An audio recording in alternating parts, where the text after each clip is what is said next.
Welcome to the Straight Talk on Fleet podcast with Aaron Gilchrist. Each week, Aaron will be breaking down fleet management, trying to cut through the noise and get down to the real issues safety and operations leaders are struggling with every day. The goal will be to get to the bottom of how leaders can break down these silos of information, accelerate change management, how to use real-time, accurate data to drive massive efficiencies across fleet-focused business processes, and to elevate people's careers with emerging best practices. Now it's time for the Straight Talk on Fleet. Welcome to NAFA and Straight Talk on Fleet here live at NAFA I&E. We're here in the NAFA booth, so thanks to them for allowing us to host the podcast here. We have some great guests on today. We are doing speed rounds, great questions that fleet managers and fleet operations leaders are going to be answering for us today. So enjoy Straight Talk on Fleet live from NAFA I&E. Welcome to the Straight Talk on Fleet. It's so exciting not only to have Bob back, but to be at NAFA I&E again. It's NAFA I&E 2025. We're right here on the show floor in the midst of all the action, and we're doing some speed round podcasts on Straight Talk on Fleet. We have some great guests coming up, but let me introduce our first guest, Bob Mossing. He'll introduce himself better. You guys know me, Aaron Gilchrist, VP of Fleet Evangelism at IntelliShift. It's a mouthful. And that basically means I get to do this. I bring my experience in fleet to the podcast to build this community where we can all learn and grow from each other and build our careers in fleet and be more successful in the areas of sustainability and safety and efficiency. So welcome to Straight Talk on Fleet, episode 66. And Bob, tell us a little bit about you and then we'll get into these questions. Yeah, Aaron, thanks for having me on again. This is awesome. I really love this podcast. I also podcast with Fleet Safety Geeks. Phil Mosier and I put out a fleet safety podcast, which is really fun, kind of our way to give back to the industry and try and help people avoid crashes. It's a great podcast. I've been on it and I love it. It's great. We just started our 4th season. Nice. Yeah. Congratulations. Season 3 was very sparse. We were very busy, but we're hoping to get back into it. And then I also manage fleets and try and keep drivers safe in what I do. So. Yeah, Bob's been in the industry a long time and has a lot of great anecdotes. So if you haven't seen their podcast, watch it. And then Bob, we did a full episode together. So that's right. Yeah. That's on the Straight Talk Multiple on Fleet. ones. Yeah. So you can definitely watch those on Straight Talk on Fleet as well. So all right, let's get into the speed round. So what's the biggest fleet? Okay, from your perspective, the biggest myth in fleet management. So that's fun. And I think the answer I want to give, because I thought about this one, is anybody can do your job. Oh, that's true. And that's really true for all of us. So, stay sharp. But that's the myth. They can't do the job, but especially if you're in a corporate fleet and they say, well, we're going to have purchasing take over, or HR is going to take over. And then when they do, they usually fail, and then they have to come back and get somebody, a fleet professional back. Yeah, because we find that organizations really don't even know what fleets do and how valuable they are. But we're changing that. Yes. Through this content and through some things that we've done here on the show floor this year, as well as even our breakfast panel yesterday, we talked about this very thing. So sure, you're right, Bob. That's awesome. You're a fleet manager when? When you have drivers tell you that they can do your job better than you can. That's so true. I could answer that a million different ways, but this isn't about me. Say I've got 2,000 drivers. I got 2,000 people say they can manage the fleet better than me. So yeah. Okay, let's jump around. If you could fully automate one thing in your job, what would it be? Yeah, it would probably be data. I mean, we get so much data that comes from so many different sources. Great if you have a fleet management company and you have their portal, but nobody has just one vendor anymore. Telematics can come from a separate provider, safety can come from a separate provider, and then you're challenged with trying to put all this data together and create that story. It's very difficult. Yeah, that's true. What's your number one safety rule on and off the clock? No phones. Bottom line, no phones. Right here. Yeah. Yeah, distracted driving's it's terrible. And we talk about that a lot here at NAFA, and so I think that if we can be that example and we can do it at home and we can do it at work, then every little bit that we do moves the needle. And of course that technology that brings all that data you were talking about, that helps too. Yeah. What's your biggest fleet challenge this year? ever since the supply chain issue, that's been kind of an ongoing issue. Right. The challenge, while there may be vehicles available, they're still really freaking expensive. Rebates are not as where they were before, and getting approval to pull that trigger to spend that much more money on vehicles is very difficult. So on that note, though, I'm going to go off script here then. So that's an expensive part of your portfolio as a fleet manager. But what's the one thing you could do, in your fleet today that could help offset that cost pretty quickly? Yeah, and that's what I'm challenged with my current role right now is the company has a mindset of running the vehicles into the ground and not doing very good maintenance.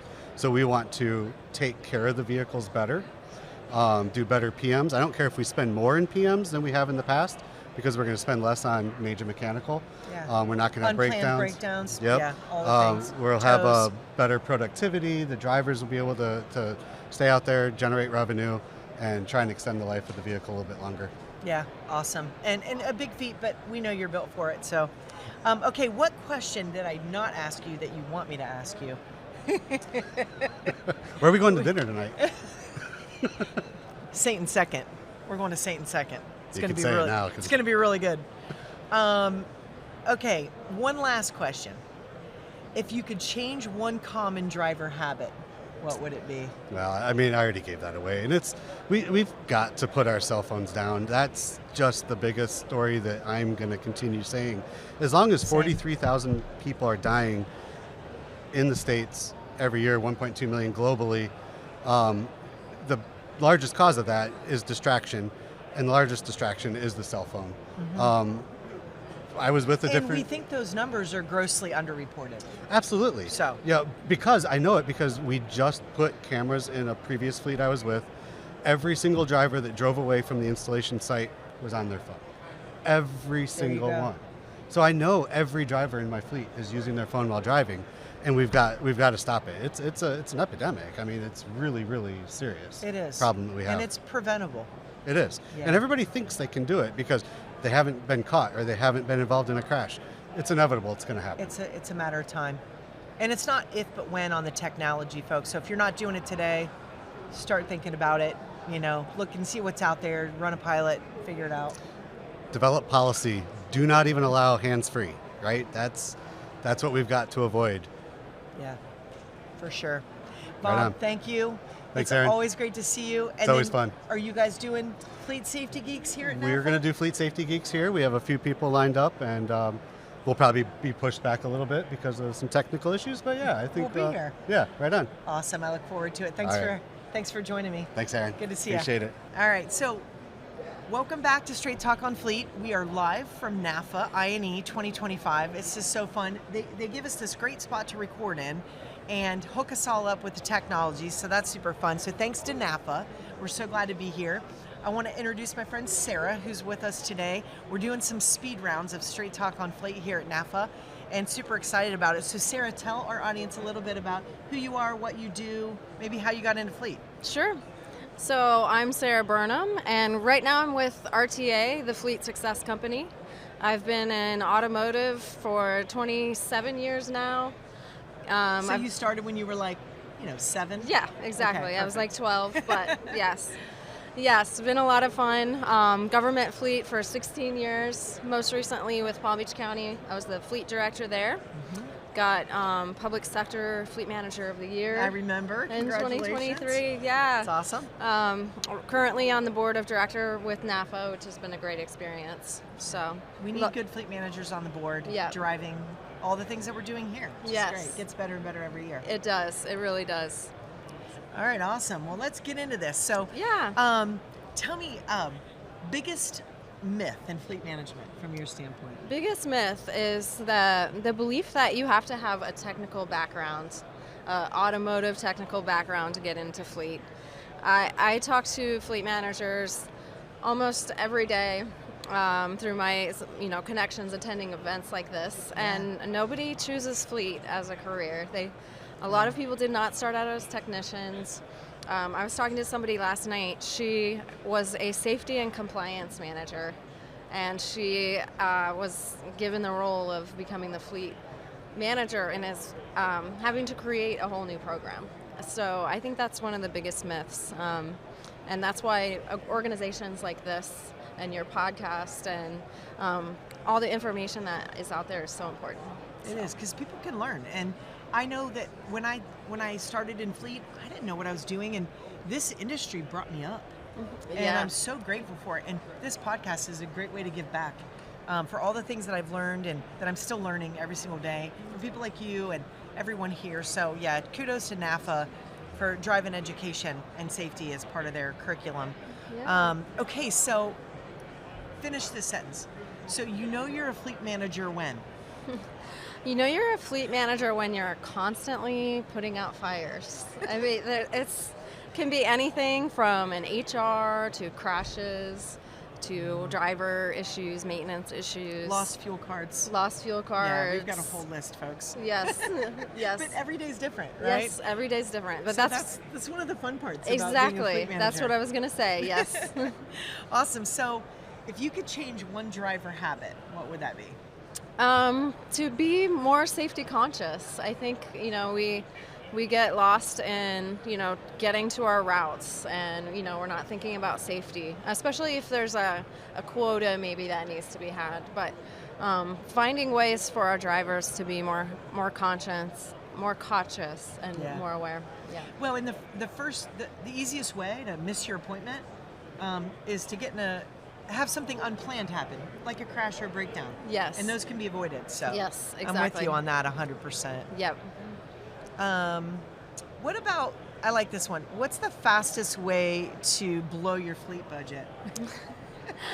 Well, one of the fastest ways, there's a couple ways, but not having a good safety program is one of them.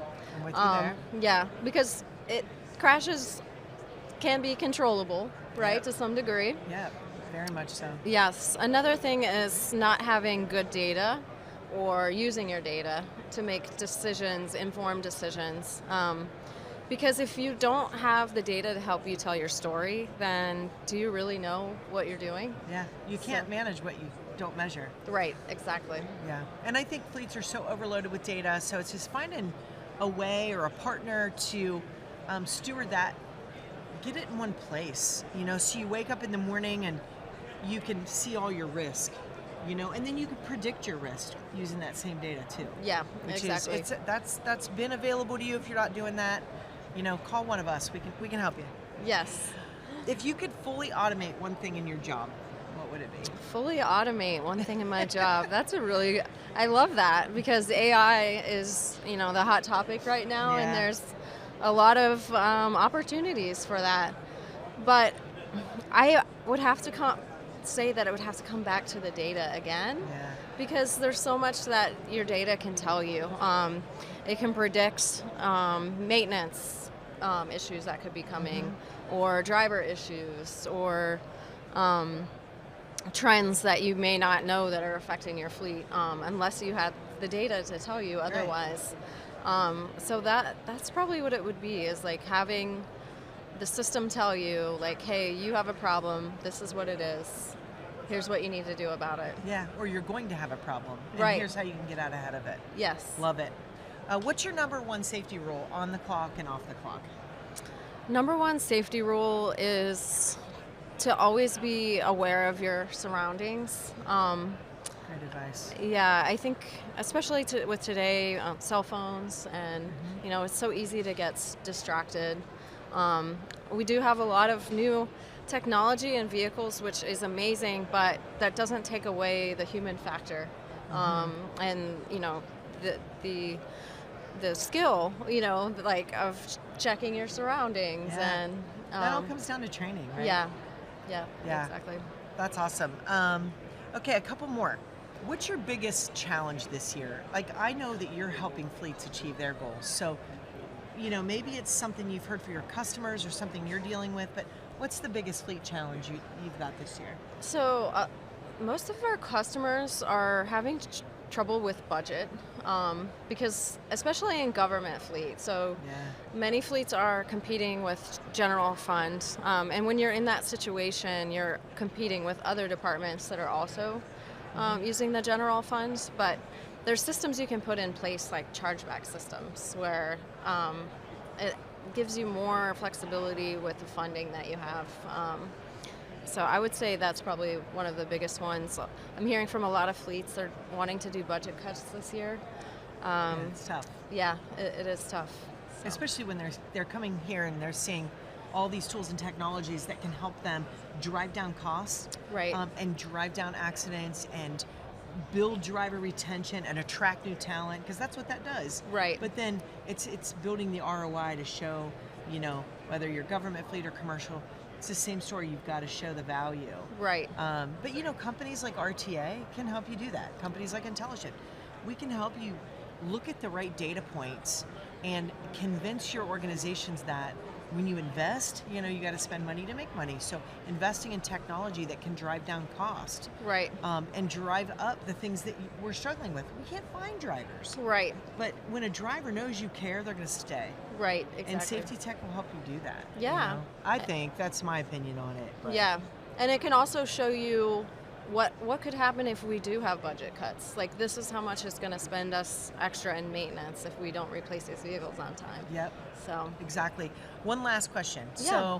So, share your top tip for building safety culture.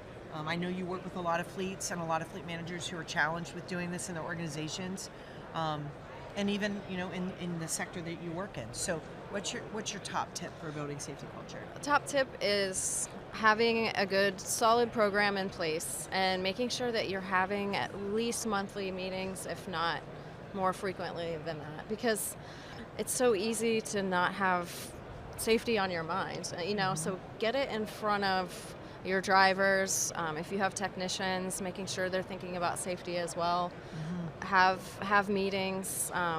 There's different topics you can talk about every month related to safety, and make it a part of your culture and celebrate it as well. Like, celebrate the wins. Yeah, like great driving habits, or never cancel a meeting because you haven't had an accident.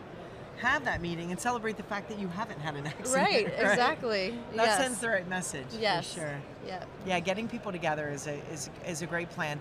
Safety kickoffs, safety startups.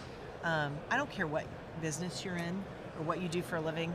I'm with you. That's probably the number one best practice. Yeah. Right? It's talking to your people. Yep.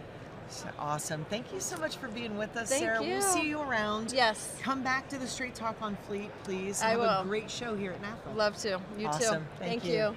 Okay, awesome. So, welcome back to the Straight Talk on Fleet. We're live here at NAFA. It's the best place to be. It's a great crowd today. There's great exhibitors. There's awesome attendees, and we're doing speed rounds here of Straight Talk on Fleet right from the NAFA booth. So, I'm Erin. I'm your host of Straight Talk on Fleet. Been in the industry about 21 years. My goal is to help spread the safety word, the sustainability word, the efficiency word here on Straight Talk on Fleet. And I do that by sharing my knowledge as a longtime fleet manager, but of course entertaining great guests who way smarter than me. Okay, Michaela, introduce yourself. Tell us what you do, where you work, and then we'll get into the speed round a little bit. I'm Michaela Baldwin. I am the fleet manager at CoolSys Commercial and Industrial Solutions. I have been at CoolSys almost 10 years. I've been in fleet, let's say about 14, and CoolSys is the largest commercial refrigeration company in the U.S. We are active in all 50 states. I have about 2,400 vehicles in my fleet, so I have a fun time every day. Probably no day is ever the same? No day's ever the same. No day's ever boring. I was taking some calls and emails earlier, so. Yeah, I mean, we're here at this show, but fleet managers' jobs never stop, let me tell you that. Okay, let's start with, from your perspective, what's the biggest myth in fleet management? Oh, the biggest myth? I think the biggest myth is that the fleet manager doesn't know anything about the maintenance and stuff, because there's a lot of my technicians who think that. I'm like, I've read so many repair orders at this point. I know a little bit, at least. I think you probably know a lot. That's a good one.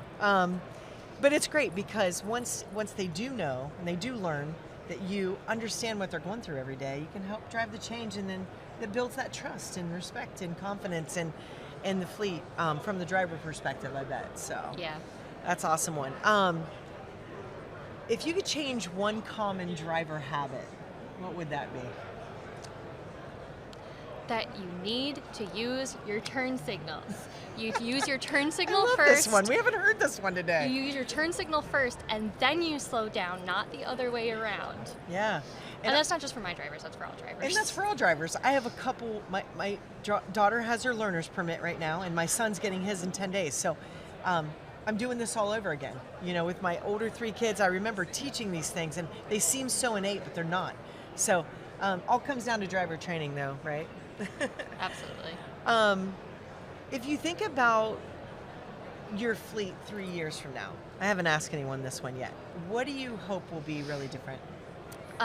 If I think about my fleet in 3 years, I'm hoping that we have a lot less stigma with the dash cams, because we are at the tail end of that project. I want my techs to be really embracing that technology and using it. I hope that we'll have EVs starting to roll out into our fleet, and that there'll be some more commercial options that really fit with what we're doing. And you know, just that we're making decisions from data and involving our drivers in our decisions. Awesome, yeah. We talk so much about data here at NAFA, safety and data, and they're interchangeable, by the way, so you can't really drive safety without data. You don't know what's happening, you can't change it, right? For sure. And dash cams are a great way to do that. I love that you're doing that. So finish the sentence. You know you're a fleet manager when? You get really excited about new upfit products, and you make your husband come watch the video with you, and he just kind of rolls his eyes a little bit. Been there. I talk about work at home all the time. It's so fun. I made him come watch the video with me. Hey, that's good. I love it.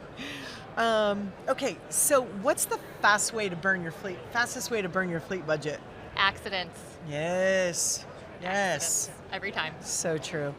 Yeah, and you'll see a theme at Straight Talk on Fleet, but certainly with my conversations I've had with Michaela, she's been on before, and anybody we talk to, accidents they happen, but the good news is they're preventable. So I love that you guys are working on, driving it down. What's your biggest fleet challenge this year?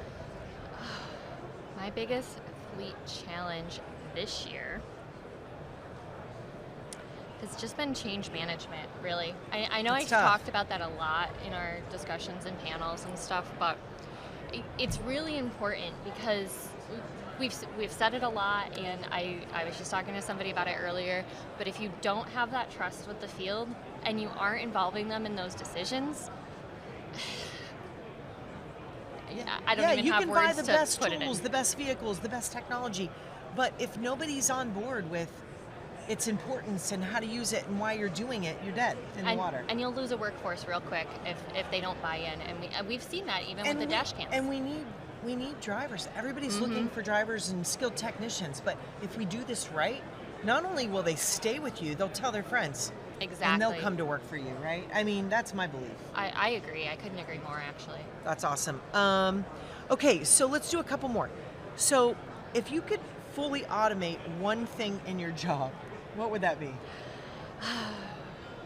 If I could fully automate one thing, it's an internal thing, really. Yeah. But if I could just have it do itself all the time, vehicle transfers. Vehicle transfers. Any fleet managers that is listening right now knows exactly where Michaela's coming from. Especially when you have multiple different systems that you have to make sure it's made in your FMC, your We'll have to talk about that. I have some ideas for you. We have some integrations in the works, but they're not there yet. Yeah. So right now it is a little. And automation is great. I mean, human element is always going to be there, but that's a great one. I have not heard that today. I love it.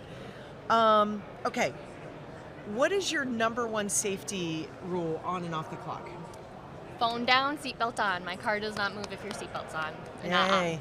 And that's setting the stage, right? You're setting the example for your organization, for your home, for yourself. I mean, it's being good to yourself doing that, but then it's showing your drivers out there that, yeah, I know about maintenance and I know about safety.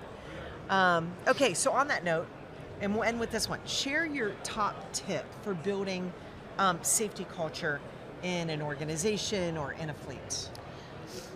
So I'm going to be repeating myself a little bit That's here, okay. but you have to include the field. You have to have open and honest discussions. You have to tell them the good, the bad, and the ugly of what you're working for. You need to listen to their feedback, and when they're telling you their frustrations with something, you need to listen to that and pivot. And that's like my word of the year is pivot, because you're always changing things. And, just show leadership what a good safety culture can save them, because it's not just the money, it's also the time, lives, frankly. So reputational risk, all the things. Yeah, I mean, our vans are just a giant billboard driving down the street. So Right. So, I mean, and I think, when you build for safety, everything else falls into place. I agree. Yeah, awesome. Well, Michaela, thank you for being with us on this speed round here at NAFA at Straight Talk on Fleet. Like, subscribe, comment. You'll see her around. She's one of our favorite guests. So thanks for joining us, Michaela. Thanks for being with us. Have a great show today. Thank you. Awesome. Okay, so welcome to the Straight Talk on Fleet. We are back for another podcast short. We're doing these from NAFA live at I&E. It's crazy. We've done this for a couple years now. We've had so much fun with multiple guests. I'm excited to have a new guest on with us today, Danielle. I'm going to let her introduce herself, but I'm Erin. I'm the host of Straight Talk on Fleet. We come together on Straight Talk on Fleet to talk about safety, sustainability, efficiency, all things fleet management. I'm a longtime fleet manager, and I have really smart guests on. So if you want to learn more about fleet, this is the place to be. So welcome, Danielle. Tell us a little bit about you, and then we'll get into these fun questions. Sounds good. Thank you so much for having me. Yeah. My name is Danielle Cook. I am the Director of Fleet Operations for the Mobile Museums of Tolerance. It is a nationwide museum of fleet. It's a new thing that we're doing, and I'm happy to be a part of it.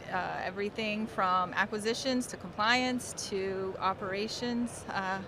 Just get to be all up in the mix. So I love it. It's fun. Fleet's fun. It I mean, is. everyone listening knows that. So let's jump in. So what's the biggest myth about fleet management? Tell us that. Oh man, the biggest myth is that fleet just keeps the wheels moving, and the reality. Amen to that. So such a myth. Yeah, the reality is it's there's strategic, data-driven, and increasingly more conversations about technology and sustainability. So yes, we do keep the vehicles moving, but the vehicles essentially keep the business moving forward. Right. So I think any organization that look at their fleet as a cost center is missing the boat. Like, we're Totally. strategic operations that are driving profit for our organization. So Exactly. if you're a fleet manager listening to Danielle and I right now, know that there's a way to talk about what you're doing in your career, what you're doing in your fleet. Reach out to us. We'll help you tell that story differently and elevate your career. So I love that. That's right. So finish the sentence. So you're a fleet manager when? Oh. When you celebrate a clean inspection report like it's the Super Bowl. I tell you what, that is probably one of the best feelings as a fleet manager, Yeah. when you get that clean report, clean bill of health, if you will, for your Yeah. drivers. Well, and not only that, it's like if you're not doing vehicle inspections, I say daily, but there's quick, easy ways to do them digitally and daily. But if you're not doing inspections, boy, you won't ever get this feeling she just talked about. And then you'll also just never know what's going on with your assets. So inspections, the number one, like the most fundamental aspect of fleet management, I think. For sure. If you could change one common driver habit, what would it be? I mean, I feel like I should say distracted driving, but I'm sure you've heard that at least once or twice. Hey, we can never say that enough, and we can never talk about it enough. It's an epidemic, so. Absolutely not. But I think one of the most overlooked driver habits is treating the vehicle as it is a rental car or your personal car. And I really wish that there was a way to have drivers view it more as the professional tool that it is. It's not just a vehicle to get you from point A to point B. Essentially, you become the brand when you're on the road, and so the impressions that you give to people about the company are stemming from you. So how you appreciate the vehicle and how you operate the vehicle on the road, I wish that could really be taken more into accountability for the drivers. But if we think about it, if we break that down for a minute, we're going off script here. That's what we do on Straight Talk on Fleet. There is a way to drive that behavior. There is a way. So like if we want to coach our drivers and manage our drivers and onboard them the right way, the first thing is getting them really entrenched in your brand. Here's who we are, here's what we do. And get them really excited about the work they're going to perform. I don't care what you do for an organization. If you come to work and you're happy to be there, your company did something right. Exactly. So it's about like, who are you? You're a fleet driver. What is your role? What do you need to accomplish? But more so, like, letting them know how they contribute to that greater goal of the company is really important in any role. But especially from our drivers, they feel detached. They feel like they're out there on their own. So the more that we can give them autonomy and ownership and pride in what they do and train them well, so they feel equipped and they feel like their tool, their vehicle, is going to get them where they need to go. And it goes back to do the inspections so that so when they can get past all the things they have to do and understand that all these tasks are about keeping them safe and keep their vehicle on the road so they can make money. I mean, you know, that's one way we can drive that ownership. But it would be great if every fleet driver could treat that vehicle as if it were their own. Yeah, not I have to do this. I get to do this. I get to do this for the company. Yeah. I love that. We haven't even covered that today. I love that. That's so great. Okay, what else? Let's see. The fastest way to burn fleet budget. Ooh. There's so many great ways to burn fleet budget. You know, there really is. Assets need strategy, not shrink wrapped. So to me, I think living in silos. When you have your finance department, your fleet department, operations, everybody is just all misaligned, then you are headed for not greatness. Disaster. And then there's a lot of finger pointing and very, very costly repercussions to that. So I think, you know, just staying in alignment and communicating internally is very, very helpful, and it will save a lot of dollars in the long run. That's awesome. That's a good one. I'm loving these answers. Let's jump around. So let's see. If you think about your fleet in 3 years from now, what do you want to be different than what you have going on now? If, you know, just put yourself in that fleet chair. What would you want to see? What would you want to be doing differently? So the position that I'm in currently is very unique. All right. So I think in 3 years from now, I would love for fleet culture to be embedded in the company as a whole. You can buy assets or vehicles, you can lease vehicles, but you truly have to build fleet culture. So I am hoping and I am hopeful that in less than 3 years from now, the company, the museum that I'm with, will be able to now recognize and understand what fleet culture is. That's awesome. And we talk about that all the time on Straight Talk on Fleet. We talk about how to build that. We'll jump down. So there's this question that I have here that is, share your top tip for building safety culture in an organization or in fleet, to kind of segue from your last comment. So don't just catch the mistakes, catch the good behavior too. Yeah. I think, and the way that I wrote it here is, when safety becomes something that we're proud of, that the drivers are proud of, and not something that they're afraid to mess up, then I feel like that's when the culture really starts to stick. People tend to, you know, copy things, not only the things that they have seen others get, I don't want to say slapped on the hand or dinged for or whatever. So I think being able to recognize somebody else getting rewarded, folks also want to start mimicking or mirroring that kind of positive behavior as well. So I think that's a really big, and that's human nature, you know. For sure. So going with what we already know to be innately true is a great strategy. I love that. Okay, 2 more. If you could fully automate one thing in your job, what would it be? I would have to say, for sure, event to action.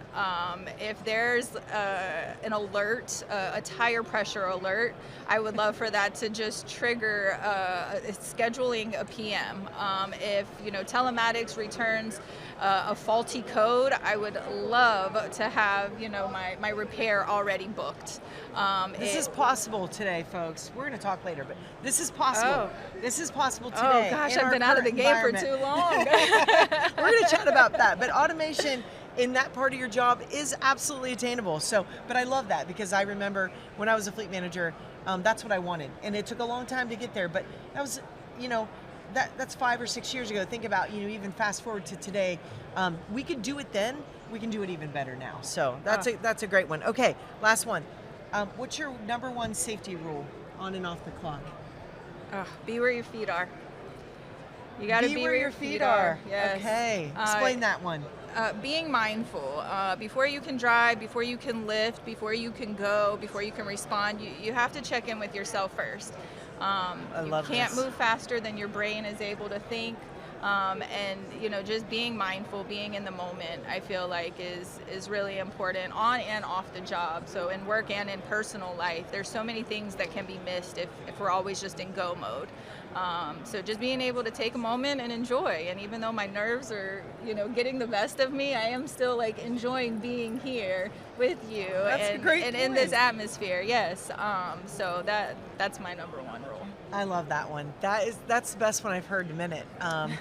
It's that idea of being present. Yes. And when I think about with my kids at home, and just when we're together, just no electronics and just hanging out and really being in the moment.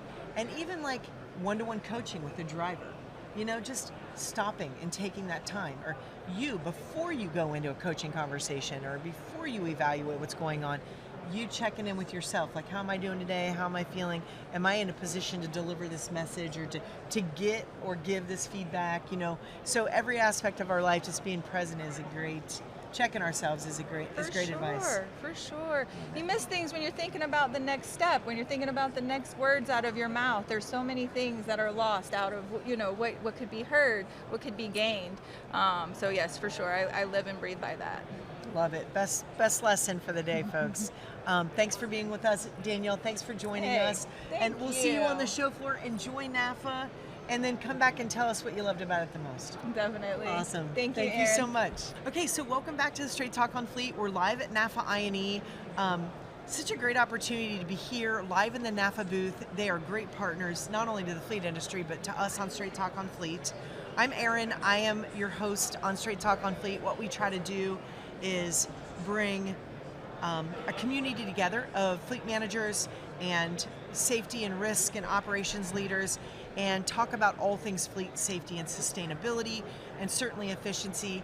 I'm a longtime fleet manager, and this is just one of the ways that I get to give back to this awesome industry that brought me up. So today I have a very special guest with us here, not only from NAFA, but from Ronald McDonald House Charities, which is near and dear to my heart. I sit on our board of RMHC in Columbus, Ohio, which is near my hometown.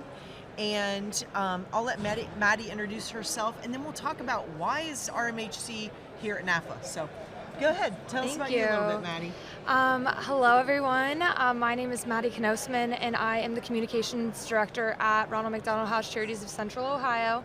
I've been with the organization for a little over 3 years now, and I manage all of our marketing and communications efforts for the organization. Awesome. So we have an awesome house in Columbus, Ohio, but there's great houses. So if you're watching, find a Ronald McDonald House near where you live and get involved. It's such an awesome mission. So talk a little bit about the mission. What do you guys do at the house, or what do we do? I like to say we, because I'm so blessed to be a part of it. So Ronald McDonald House Charities is an organization that provides resources to families who have children going through tough medical times. So a lot of times children are hospitalized or they need to receive treatment at a hospital that might not be close to where they live, just with specialists and things like that. I know in Columbus, Ohio, we have some different specialists at our children's hospital, and children and families travel from all over the world to see those specialists. And I know it's like that at many different children's hospitals all over. And so in that case, families shouldn't be expected to have to pay on top of medical bills and travel expenses. They shouldn't have to be expected to stay in a hotel, and that's where we step in, and the resources that we're able to provide. We provide completely free of charge housing, meals, laundry services, and then of course on top of that, emotional support, and activities and just different like happy Live music things, and arts and crafts. I mean, like Easter egg hunts, so just many cool things. we celebrate holidays with families and birthdays. Because some families are staying at the house so long that they're going through, birthdays and, Yes. and holidays and things, and I love the way that the house gets to help them feel like they're at home, away Right. from home. It's definitely hard. No one really wants to be away from home, especially during celebrations or events, for holidays. And so we're very fortunate. The Columbus community is great, and so many partners and donors help make it very special at the house, trying to help families have a good time, even though they're not home, at that time of year. So. And they're so stressed about their little one sick in so many different ways. Yeah. And so, that's what I'm super passionate about. I love keeping families together and keeping families close, because the family is the heart of society. So that's my personal opinion. But I feel like when families are close and they're together, then, that's how we build the types of communities that we really want to live in. Absolutely. So we're here at NAFA because RMHC has a national vehicle donation program. Mm-hmm. I am fortunate to be part of the committee that chairs that. And thank you to NAFA, first off. We just have to thank Yes. NAFA for comping a 10x10 booth for us year over year over year, so that Maddie and the team from the house can come here and talk to fleet managers and fleet professionals about the difference that they can make. So let's dig in there a little bit. So the vehicle donation program is a way that fleets can give back to the house. Talk about how they do that, and then what that means to the house financially compared Right. to the normal donations that we see coming in from maybe me donating my kid's college vehicle that I've handed down to 3 kids and then retired 15 years later. Right, yeah, so everything we do as an organization is funded by donations, and with that, obviously, being able to serve as many families as we do, we require a lot of donations. So our chapter developed this vehicle donation program years ago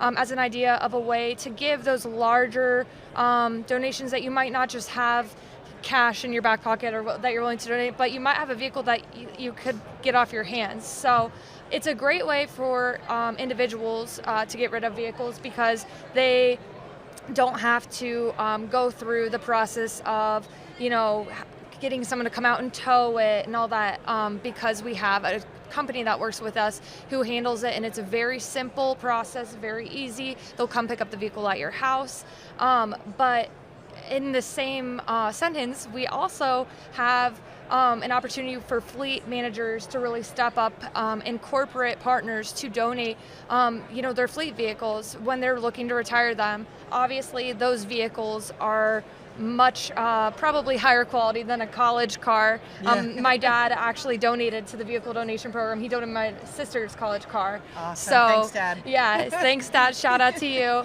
But it was it's a simple process for him. He's like, I just need this Subaru off my street, and he had a great experience. But it's also a way for fleet managers to kind of step up and help in a really charitable way, but also help them get vehicles off their hands.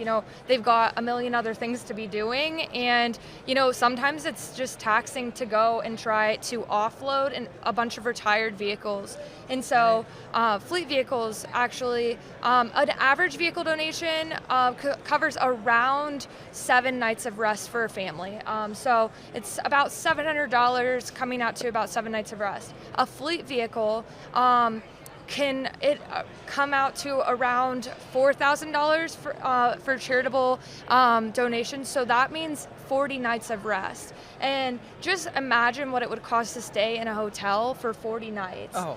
it's not doable for most people. So especially people who are also dealing with a sick child in the hospital, and they have all of these other costs coming at absolutely them, right? Yeah, absolutely. So, and that's where we step in, and you can hopefully step in, and I've talked to a lot of great folks today who are fleet managers, and they've shared their experience with having, to go through the process of getting rid of retired vehicles, and we're here to hopefully provide them a resource that's also extremely beneficial to our charity. I mean, in a nutshell, when I think about, my time as a fleet manager, and we donated vehicles to the house,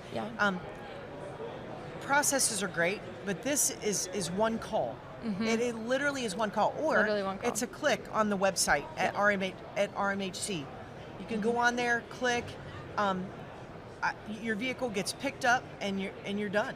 Yep. And then when that vehicle is sold, you get a tax receipt back, and it's that simple. So, that solves a problem for fleets. Yeah. Not only do our fleets cycling vehicles, it's the process is a process of getting them picked up and then evaluated and being given the value of those. So there's a whole string of processes that happen. With a donation, it's much simpler. It's much more streamlined. So, if you're thinking about what you're going to do with all your retired assets, granted, I know that fleets want to get some residual back on those, and in this market they can. But if fleets could think about one piece of equipment or one vehicle a year.